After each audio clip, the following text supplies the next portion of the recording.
mga kapitbahay! Ito na naman ang dish ni Chef na meatballs. Bilisan natin, Chef, kasi baka lumamig yung pasta. Kailangan natin ay ground pork, pwede din ground beef, breadcrumbs, garlic, onion, parsley, salt and pepper, and then cheese. And ito yung secret sa masarap na meatballs, evaporated milk para pag niluto mo yung meatballs, hindi siya dry and hindi siya masyado gummy. So ground pork, and then we add garlic. Okay. Ayan. O, diba? And then onion. You can use white onion if you want sweeter meatballs. Usually si red onion ginagamit siya for salad, so for sauces, mga sausawan ng suka. We add Gagawin na natin parsley, yan. pepper. Sabi kasi ni Mikey, bilis ako. Salt. Okay lang, wag madali. So, konti lang inad ko na salt kasi mag-add pa tayo ng cheese. So, Chef, anong klaseng cheese usually ang syempre, cheddar cheese, Cheddar. masarap. Pero kung may budget budget, mozzarella, pwede po. Or pareho. Pareho, pwede din. Pwede din. And then ito yung secret, we add evaporated milk.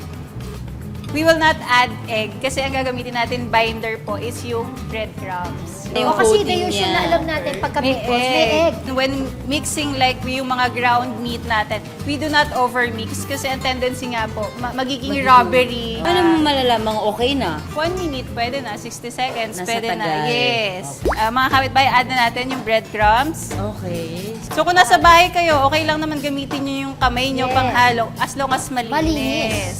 Para we avoid cross-contamination. So, Chef, paano kung gusto ko, halimbawa, masusukot chicken? Pwede ba? Pwede, Kung pwede. breast, Yes, ball. pwede po. Naghahanda na mami mo kasi Oo chicken yung nga, kinakain chicken mo gusto niyo eh. Hindi, pero siya rin ang pagagawin ko. Okay. Mag-shape na tayo. Mag-shape na tayo. Yan na. Paano to? Halika na po. Sige.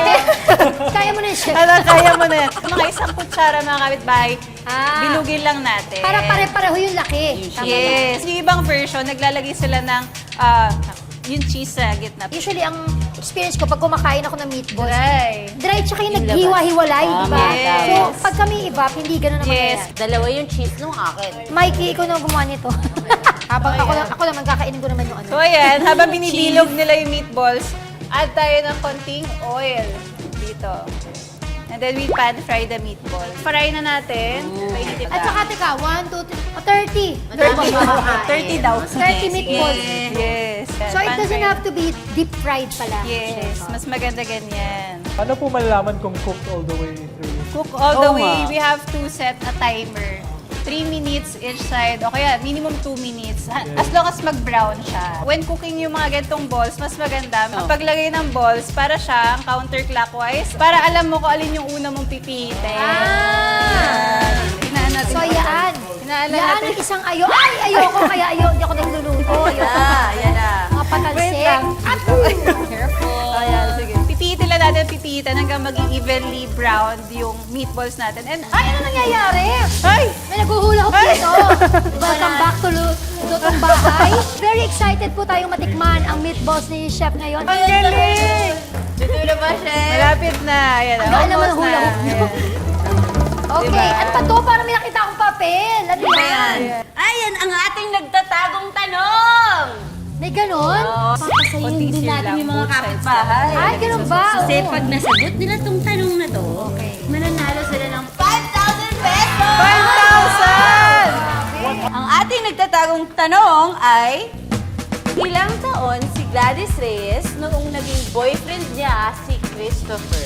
Dapat alam niyo yan kasi kung nakikinig kayo sa usapan namin kanina, abay dapat alam niyo yan. Pinag-usapan natin kanina, di ba? Tama, May tama. pinakita pa akong litrato. Sinabi Nung niya. kami ay ilang taon Oo. lang.